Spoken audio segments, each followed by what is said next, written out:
Alright guys, thanks for tuning in, and now I'm going to be talking about the part 2, DBS episode 110, and of course a preview for the next episode, which is next week. There's no time skip this time. We have to wait a whole 2 weeks for new episodes, which is great. The episode basically continues right after the last one. Jiren is indeed strong enough to push back the spirit bomb, first needing two hands, but then once he gets a handle on it, he doesn't even use his hands at all. And basically they're saying he's just using his glare to do it, which is pretty impressive. And of course we all kind of knew this, it was going to hint at it, but apparently Jiren, yes, is the mortal amongst the universes who has a power even greater than a god of destruction. And of course, it's still not officially confirmed. No one confirms it yet, but it's saying that if there is a person who's like that, it's definitely him. And then of course, the interesting thing is the king, not the king Kai, the supreme Kais of other universes are mentioning how in the hell did he get that strong? Also, he was no normal training. I mean, I would assume he did something like Goku and trained with the god of destruction and angels, but either his race can be really strong, like the Saiyans, or way beyond them, really, or who knows. And I don't know if they're ever going to explain it. And the reason this bugs me is because we already had the mysterious, powerful guy in the Universe 6 versus 7 tournament that was Hit. And Hit and Jiren are very similar, except, of course, Jiren is a lot stronger. Hit had more of he had some interesting techniques, and he's still pretty awesome. Don't get me wrong. Hit is freaking awesome. However, once Goku found out how his techniques works, he was able to keep on par with him for majority of their fights. Although, of course, to some extent, it's kind of a fluke that Goku was able to keep up with Hit at times, especially with the technique that kills without even freaking directly touching him. But in any case, yeah, Jiren's way beyond that. I'm wondering if we're ever going to get their backstories. Specifically Jiren's. I'm very curious how he got this freaking strong. But in any case, the interesting thing is the Spirit Bomb basically blows up. The ring somehow stays in place. And Goku, from what it looks like, is vaporized by his own freaking attack. Which was a pretty interesting moment because we know Goku isn't really going to be killed. But, we see Beerus. It looks like he's on the verge of freaking crying, which would have been interesting. Like, whoa, he actually does care about Goku. That's what we call character development. They've come a long way in their relationship. Yeah, that was a comical thing too. That freaking Champa was hoping Jiren would be eliminated by saying he killed Goku. However, the Grand Priest reinforces the idea that Goku basically killed himself, so Jiren would suffer no penalty. Although another interesting thing I wanted to point out is that they actually take the time to show that the whole plan of taking out Goku first, technically speaking, did not work. Everyone in the universe basically lines up around Jiren to fight him.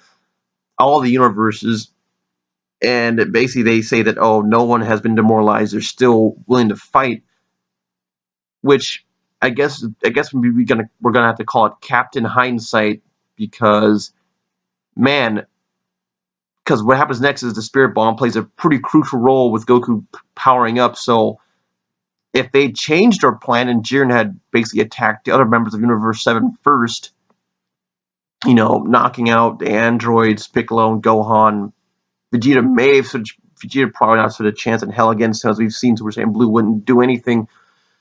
So if he just attacked Universe 7 first, there would have been no Spirit Bomb, and Goku would have, been rained out just like everybody else. So unless something happens down the road, I guess Spirit Bomb really was a defining moment.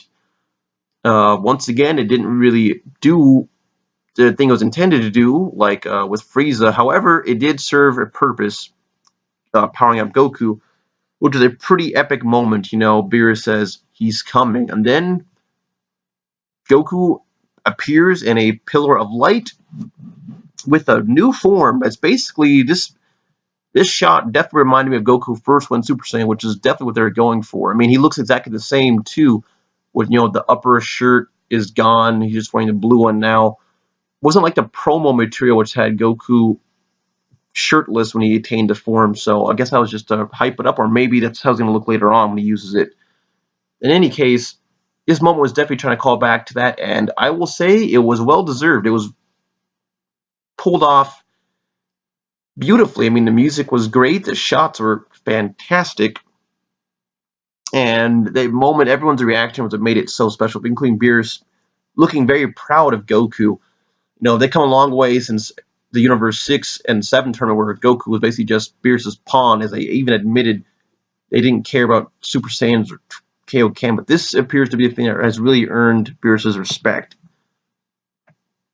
And then they finally start fighting Goku and Jiren, and this time, of course, it is a lot different. Goku is not only able to keep up with him, but he's dodging with very fluid motions and keeping up with Jiren. And then I think everyone knows that this is leading up to it's what they've been talking about space since the Return of Frieza arc, where they're saying, you know, move without even thinking about it. And well, lo and behold, I guess this is what it looks like. And now we have a name to it, as the gods of destruction all call it, Ultra Instinct. Now, one thing I am curious about, because all the gods seem really upset about Goku having this ability, even panicking. Now, what I want to know, are they panicking because some of them, maybe the higher up gods have it, and maybe some lower gods of destruction don't? Or so are they mad because it's maybe more powerful than now, or are they just mad because Immortal achieved something that they may work their entire lives, maybe centuries, millions of years to attain? That's why I'm wondering how Goku would compare to God of Destruction now, especially since they admit that Jiren is about as powerful, if not more, than a God of Destruction. So right now it's a little confusing. We don't know how Goku compares to Beerus now. He could match him now, possibly. But once again, it's not really confirmed. But yes, and the thing that we've been talking about for years now, back in the day, now has a name, Ultra Instinct. Apparently, all the gods know about. And the only thing that surprises them is how the hell did he attain it, as they say, so easily? And it's a very good question. Of course, Whis theorizes that the Spirit Bomb is basically keeping him in place because he's already used up all of his energy during the Spirit Bomb clash. But the Spirit Bomb basically reactivated, basically keeping him alive. Plus, it somehow awakened, allowed him to, and I quote, break through the shell, basically realizing his true potential. Which, once again, it's too soon to answer any definitive questions about this, but it appears he's accomplished what we've been talking about for many arcs. So where to go from here is the next question. Is he going to combine this with Kaioken or something? Who knows? But in any case, back to the fight. Very freaking well done. The music they use, I don't know the name of the song, of course, but the music is pretty spot on. Goku takes on, which I thought was probably interesting, yeah, because we've already seen that Goku, I won't say completely overpowers Toppo or Dispo, but they've already had clashes with Goku before, and they kind of struggled with him. And so, of course, now that he has a new power-up, Ultra Instinct, he kind of just tosses them aside like nothing. And then it's back to Jiren. Now, the funny thing is, now this is where they really got me, and I guess probably a lot of the audience members, when Goku reaches out, he actually hits Jiren. Looks like it hurt him, kind of. At least knocks him back to the ground and launches a blast. But then Jiren catches his fist. I'm just like, whoa. So, this is like the Super Saiyan moment, but not quite, because he's still stronger than him, which is pretty insane. Yeah, and once again, he says his limit. He blasts him away like a fly, and then the power just, I don't know, fades away. So, damn, he's one hell of a character. I guess he really is the monster that we've been waiting for. To me, it is very good because this is a callback to me to Frieza's, when nothing would work on freaking Frieza, Boo, or even Vegeta from the very first time him and Goku fought, where they did so much to try and stop him, including a Spirit Bomb, the whole Great Ape thing, all these things, and it just took so much to beat him. And That could be what we're building up to here, depending on if Goku can get that power back. I'm not so sure. It just raises a lot of questions with the future of Dragon Ball Super in general, because if he reaches this power that does rival the God of Destruction, then where do we possibly go from here? But in any case, I keep saying it. I will say my theories for the end. I want to just sum up the rest of the episode. So after Goku's basically down and out, saying he's completely out of power, Vegeta asks him how he did it. Of course, he doesn't know. So Vegeta gets ready to protect him from Brienne, who's sneaking in once again to attack. She's very determined to make Goku pay, apparently. Only for Goku to be whisked away by Frieza himself, who then points a energy blast at him. Now, I see what they're going for because he references Namek again, which everyone, of course, theorizing that this is a callback to when Goku saved Frieza's life and he was cut in half by his own Destructo Disc. And then, of course, Goku, gave him energy, which allowed him to keep on going, which led, of course, to Frieza's demise anyways, when Frieza betrayed Goku's trust. Now, maybe we're saying that's what this moment is going to be, and I'd have to say probably yes, because in the preview, you see a brief shot of Goku. He's on his feet. It looks like he's not powered up in the Ultra Instinct form again, but he is up on his feet. So he's going to get back up. But the thing is, I mean, if they're leading to that whole plot type thing, then they're really selling it well. I mean, selling it the other way around, because Frieza, we see Frieza with this big evil glare, and he looks really malicious. All the purple aura all around him looks like he's gonna freaking kill him, which we know he can't anyway. So yeah, I mean, the only option on the table is to give Goku some of his energy, and I guess in theory that if he gives Goku some energy enough to get him back on his feet, that he'll be able to attain that form again. Well, once again, though, I don't know. To me, it raises ideas of the whole stamina thing. I mean, he already gave some of his energy for the Spirit Bomb, and it looked like a pretty big one. So was he going to give him even more energy to get back on his feet, enough to attain that form again? I don't know. I mean, could he restore all of Goku's stamina just by giving him some of his energy? Big question mark there. Although another thing I forgot to point out was that while all the God Destruction were panicking, Frieza is one of the only ones who is not surprised during the entire thing. He doesn't hesitate to give Goku some of his energy. He's not surprised when Goku comes back, saying he expects nothing less of him. And, oh, whoops, sorry. Just ignore my phone, please. What was I saying? Yeah, Frieza's not surprised that when all the gods are panicking about the Ultra Instinct form. Frieza's pretty much just laughing and seems very interested in that. So it makes me curious, does he have something like that hidden away, or is he planning on learning it himself?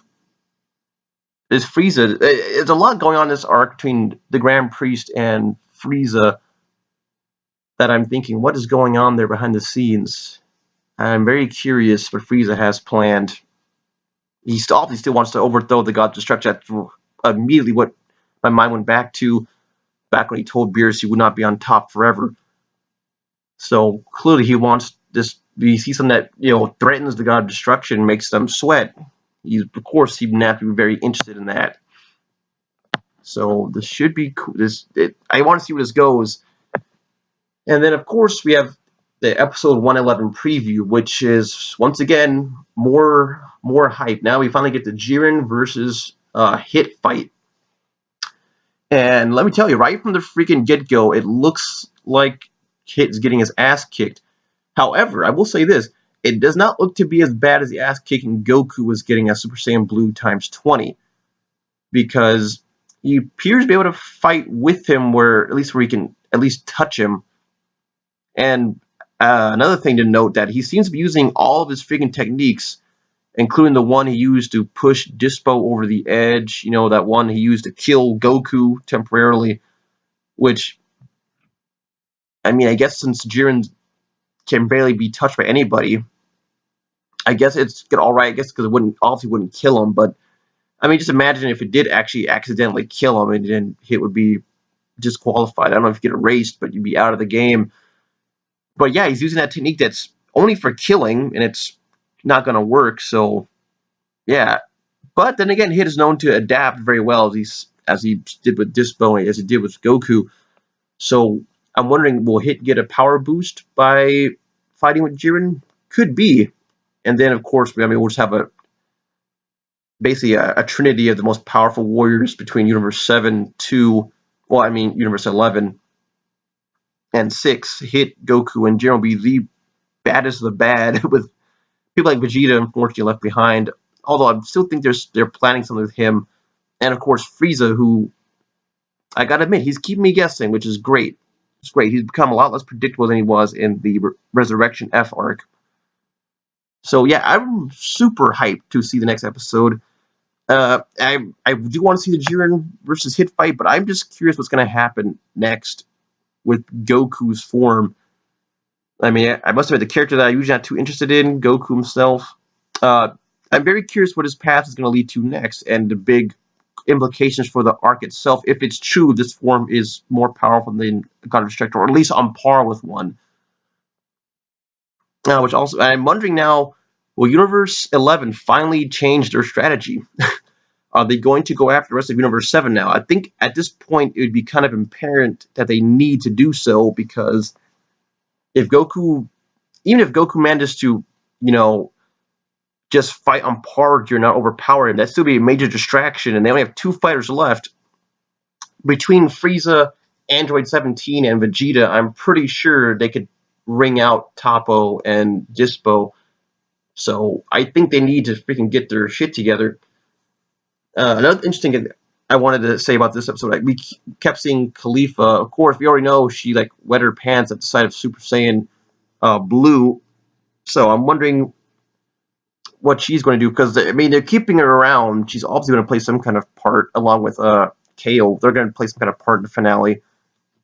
I mean, that's the good thing about this whole thing, because to me it seemed all kind of sudden out of nowhere. Like, oh wait, whoa, with Goku Jiren things happening now, with so many people still left. And so many things, like I said before, the Namekians, invisible fighters, the small fighters, all these things that haven't happened yet. And apparently it's going to continue. As the Grand Prix said, the time elapsed for the tournament is not even halfway, which is crazy. This has been going on for, I want to say, maybe a dozen episodes already, and they said it's barely halfway done, which I guess compared to the shorter arcs, well, here we go. We're getting that almost Dragon Ball Z length arc, because it's still, like you said, apparently not even halfway. Now, I don't know if we're actually going to get to the point where they wait to the very last second to get to there. I mean, but there's probably no reason why it wouldn't, because, I mean, Dragon Ball Z, there's a time limit on something. They usually, the only time they ever usually interrupt it is with Fusion, but everything else, it's the waiting for the Cell games or Room of Spirit and Time, they usually just let those things run their course. If they say it's going to take so long to do it, it's going to take that long to do it.